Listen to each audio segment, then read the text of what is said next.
All right, man. Uncle Jerry, I think you said you wanted to call, man. Hit that line quick, man, before we go. Uncle Jerry, Uncle Jerry's world. I like having Uncle Jerry as the last call, man. So the phone lines are open. Let me jump back over to the phone lines. Well, bam. 413-279-4344. Uncle Jerry, whoever else gets the hotline, I think we'll take one more call. And if someone else calls in before Uncle Jerry, then we'll take another call to try to get Jerry on the line. Uncle Jerry. Hey, baby. What's up, Big Daddy? What's happening, man? Long time no talk. How you doing? Hey, we there, man? Oh, bro, we're live and in color. Where are you calling from? What city you calling from? I'm from Hickory, North Carolina, brother. Atta boy, baby. How's everything going, my brother? We're getting better. We're getting better. Hey, I got a little perspective on this This, because I've been in Source Channel a lot, and of course I follow you religiously, but and Echo as well. But you know what? With this Behringer thing and all the original synthesizer companies, I'm going to tell you something. My daughter was born in '92. Okay, she's 32 years old now. But growing up, I got divorced and I had to raise her, part time and all that crap. So when school time came around, her mother would call and say, you got to go take her, clothes shopping and stuff. And even though I was paying child support, I still bought her clothes on top. I did a lot on top of the child support. But anyhow, besides the point. But we ended up driving down to Pittsburgh. This is when I lived in PA, and we went to one of them, popular kids stores where the lights are dark and they got expensive clothes and all this. And she started stacking all these clothes on me in my arms, and I'm looking at the price tag. I'm going, oh no. I'm like, no. I said, you can get one pair of jeans here and a top, and I said.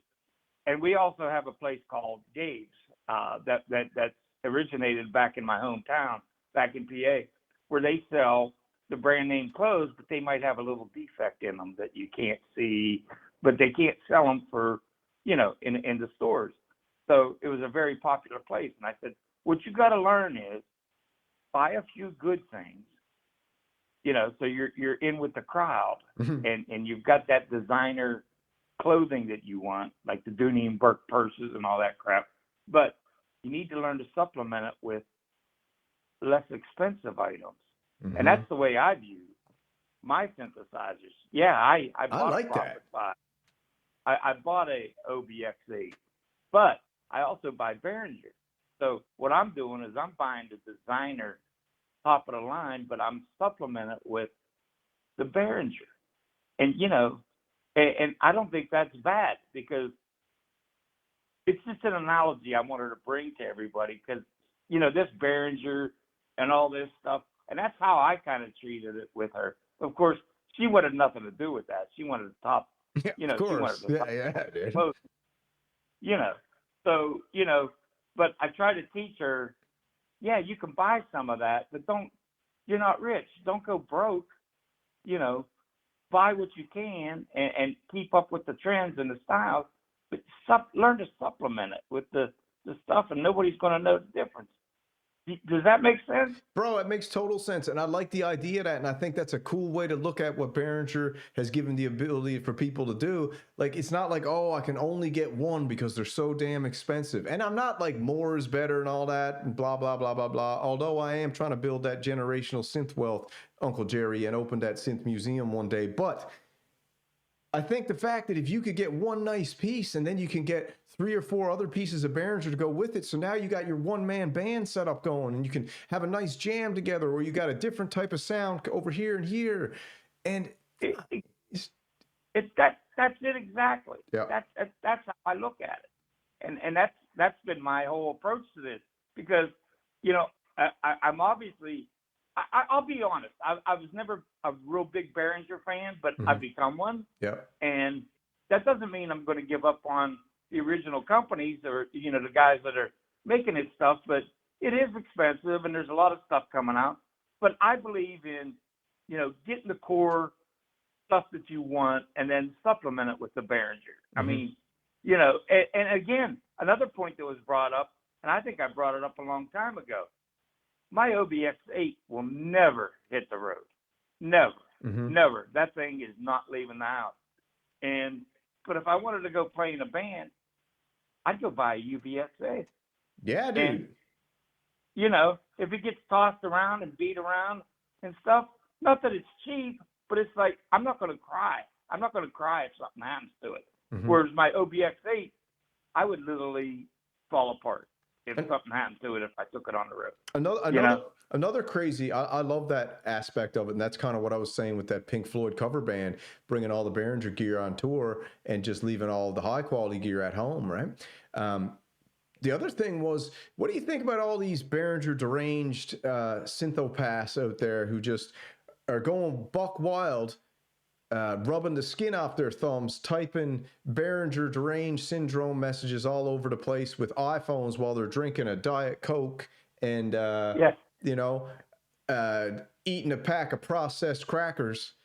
And don't you find the friggin' the hypocrisy of people hating on Behringer while they got every other product on the face of the earth that's also got shady business practices throughout their whole home? And it's just gets a bit much, man. Like the virtue signaling is just out of friggin' control. It really does. It is out of control. And that's why I said, we got to ground ourselves on this whole matter, And again, it all boils down to personal taste and personal preference, 100%. I mean, are you that great of a musician that you can tell the difference between a Model B and a Mini Moog? Bro, are you asking me or the general public? I'm asking anyone. Are you that great of a musician that you can actually tell the difference between playing a Model B for a solo or playing a Mini Moog? Is it that big of a deal? Like if someone had it in a track, Echo Craft says he can. Echo Craft one day told me he could pick out an analog synthesizer out of any mix. I'm yet to see him do it, but he said he could. Well, back in the day, I used to be able to, and I did it all the time. I'd be riding with my girlfriend or my wife at the time or whatever. That's a Prophet 5. Sometimes riding with both at the same time, hey Jerry. Yeah. but there used to be a day I literally could pick out the Moog sound, the Prophet sound, but now it's so complicated with all the technologies out there and the sounds coming from everywhere. I can't do that anymore. Are you still enjoying the Juno X?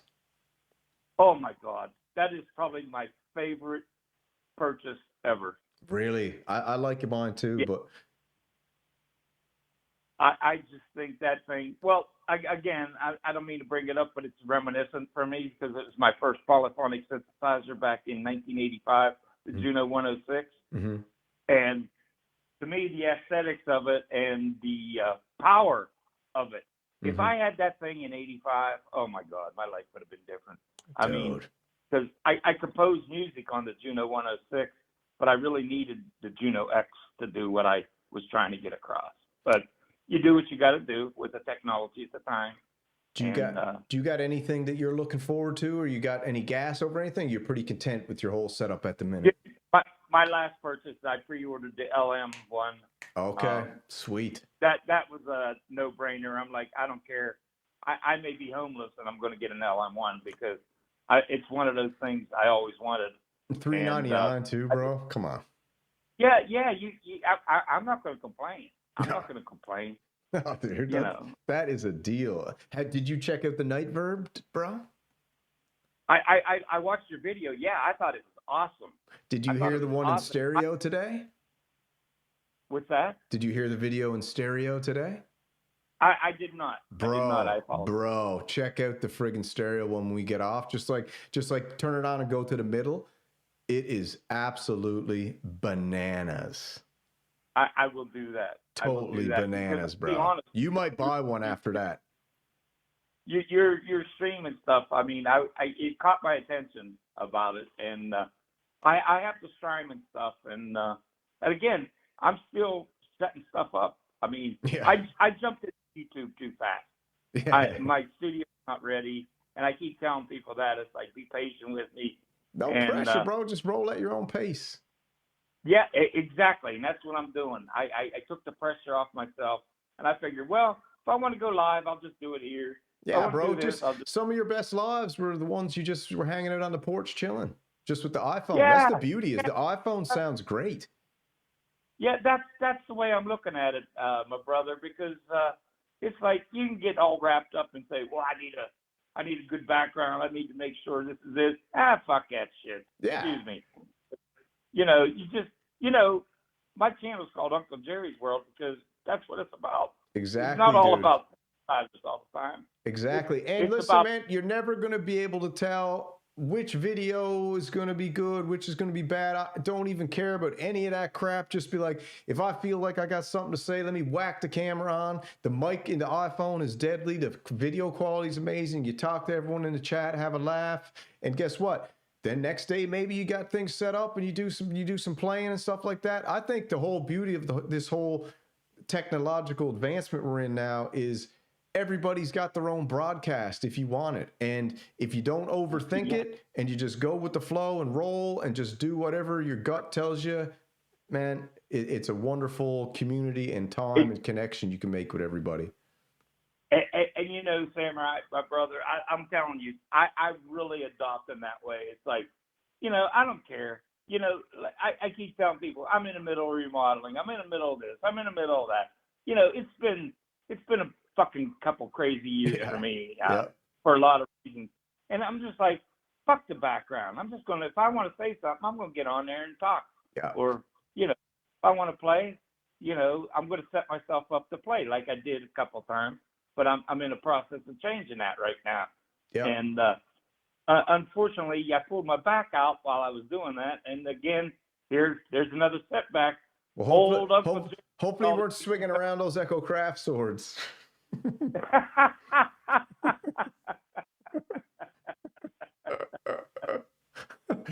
Hey, yeah. If you don't laugh and have fun, what the hell's life for, right? Yeah, man. Listen, bro. The thing is like the whole idea of us doing the Kumite last year was to like break this perfection paralysis and the overthinking aspect of everything, and just like put a little bit of fire under your butt to get some tracks done and complete some things so you can build some momentum for yourself. And sometimes when you overthink things, you can lose your momentum. And sometimes it's just better just to roll with the flow. And if you got an idea, let it unfold and put it in the back of the tank while you're doing another idea that you can actually do in the moment, you know?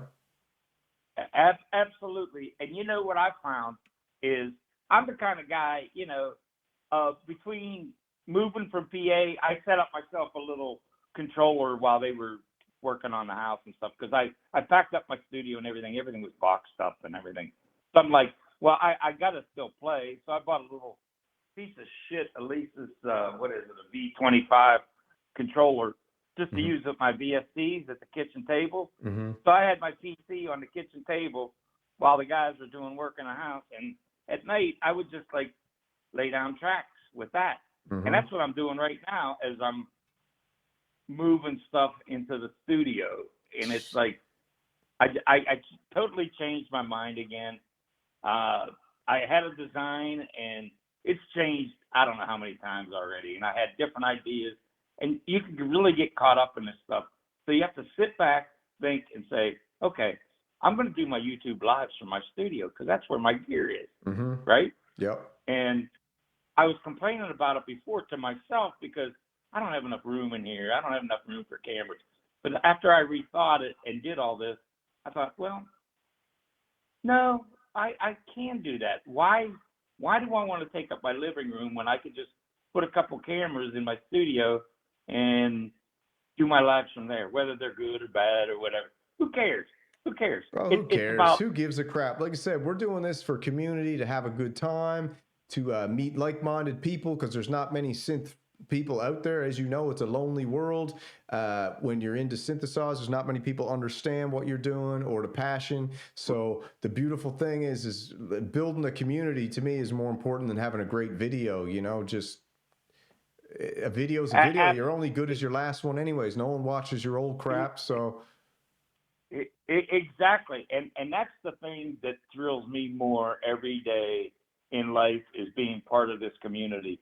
I mean, seriously, I mean, I work at home, okay, so I'm not out socializing as much as I used to.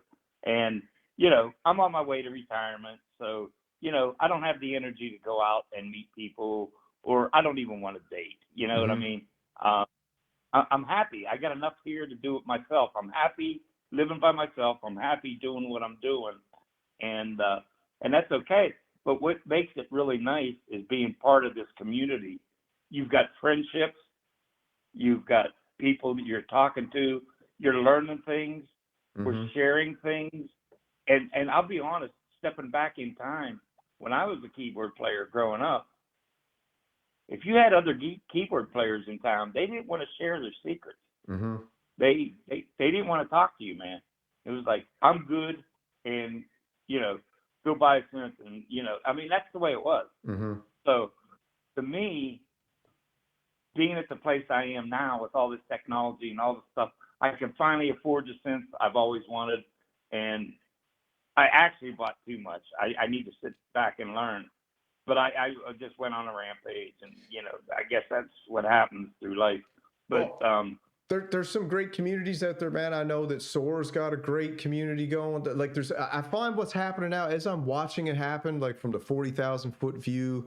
I'm watching like Pro Synth Network, Soar, Echo Craft, Hans Volta, Machines One, Uncle Jerry, Trader to the Living, Space Capsule. You got all these guys and more. I can't say everyone's name, but you got all these guys with channels, and you got from bedroom musicians to daily live streamers like Soar to like once a week news shows with Pro Synth Network. You got Sonic State, you got the big guns, and then you got all the shills as well. And I've always said I love the shills. I love watching shill videos. You know what I mean? I like right, watching chill videos. I like them because it shows me what the new synthesizers are, right? But the beauty of right. all this is there's room for everybody, and it seems like the communities are starting to intertwine a bit, and everybody's getting to know each other more and different. It's cool, man. I like it. Yeah, yeah. I really like what I see developing. I really do. Hmm. And it's I sit back and I go, man, this is really getting big, you know. It's getting Um, interesting for sure. yeah, to say the least. And And the live streaming, just to, don't mean to cut you off, the live streaming aspect of what's unfolding in the synth community, because the synth community seems to be a little bit behind pop culture, and if you're into pop culture, you understand that the live streaming is where it's at, because as you know, if you make a video and edit it and put it up, it's like the juice is not worth the squeeze, in my opinion, because then you get a bunch of comments, you got to comment to, you're not having an interaction. Whereas if you just go a live stream, even if you're just sitting on your couch, now the juice is worth the squeeze, because you're building relationships, you're talking to people, you're learning from people, and people in the chat are getting together. So live streaming is a much more fulfilling way to participate in the YouTube community, if you ask me, as a viewer and as a host of some type of show. my man, I couldn't agree more. That's exactly the way I feel. You know, you feel the changes coming, and you realize it's okay. It's Mm-hmm. okay to just, you know, Yeah. broadcast yourself The and the talk. the synthularity. Kieran Moore calls it the synthularity. I love that. Yeah, there you go. That's wicked. There you go. That's a name for a And, song. you know, I've been around following you and synth punk and echo and well synth punk before anybody, and I'm just watching the changes, and I think they're all positive. I just Mm-hmm. think they're all positive. We're trying to get synth punk back moving. He's been posting videos again. He's back on the go, and he's got a big Pro 3 thing he's doing. He wants to make the Pro 3. He's putting out the argument, the theses, the PhD video series on the Pro 3 and why it's the best mono synth on the planet. And he's also doing some great guitar songs and tracks. He's a talented dude, man. I know he got a bad rap every once in a while because sometimes he goes a little bit hard and he's misunderstood, and he likes the roast, and a lot of people are sensitive. So I understand where a lot of people kind of took it the wrong way. But the guy's a talented guy. He's charismatic. He's hilarious. He's got his own little style, and I like having him in the synth community, to be honest with you. Oh, absolutely. He's a great guy. I've always liked John. I mean, when I discovered his channel, I remember years ago. I don't even know how I found out about him. Somebody says Chipmunk Jones. Do you remember when he was Chipmunk Jones? That was before my time, dude. But yeah, They said, Chipmunk you gotta Jones. watch Chipmunk Jones, and I He started watching him, and I'm like, who is this dude? he should bring back some old characters. I was trying to get because John, aka Synthpunk, he's made for live stream, right? Absolutely. He's born for it, and I'm hoping he'll get his live stream set up because that's where everything is these days. That's where the heat is. That's where that's where the game is being played at the moment, is in the live streaming arena. Yeah, you know, Synthpunk. I got out of the hospital and I was on steroids, so I was up all night and stuff trying to recover from shit. Mhm. And I used to watch Synthpunk all the time, and he inspired my Cats in Space series that I did, which was like, my brother called it utterly stupid, but it was like, I don't know, that's just me. I just like having fun and laughing, and so I owe that to Synthpunk for creating Synth Cats in Space, because whether anybody likes it or not, I had a hell of a fun time laughing at myself doing it. You know what I mean? Yep. Yeah, definitely, my brother. Did you check out Noir et La Blanc stream the other night? Not the other night, but I did watch it when you first introduced them to us. Yeah, he did a stream the other night, and he broke down. He went through one of his old contracts he got from a synthesizer company, and I guess he was in a forum and he posted something critical about a synthesizer company, and the synthesizer company basically sent him an email and said, "Hey, keep your mouth shut." You know what I mean? Muzzle it up. And he was like, "What the hell are you talking about? Muzzle it up." So I guess he went back and looked through his contract, and in his contract it said, when you sign on this dotted line to represent our company by demoing this synthesizer or whatever he was doing, he didn't say the name or anything because obviously he doesn't want to get litigious, but in the contract it said, from the day you demo this synthesizer and sign this contract, you got to shut your mouth for 5 years. You cannot say anything bad about our company, no criticism on forums, no nothing. How crazy is that? And everyone says, and listen, that's from the past, and everyone's out there saying that all these shills don't sign NDAs that tell them to shut their mouth. Give me a break, bro. Right. Yeah. But anyways, it's a great video. It's in the stream. I posted the link. Go check it out the other night. Stream. He goes into lots of details. I will. Thank you for that. I'll check it out. Yeah. That's wow. Isn't that crazy? A 5 year muzzle for a synth demo? Yeah, no. Yeah, that's why we're on Team Shillbilly, baby. We do it for free. Hell yeah. That's Hell right. yeah. You're doing a great job, man. Hey, I love you to death. Yeah, I love you too, everyone man. Loves you. I love the Frog Lord, baby. Bring him back. All I ask is give me time. Just give me time.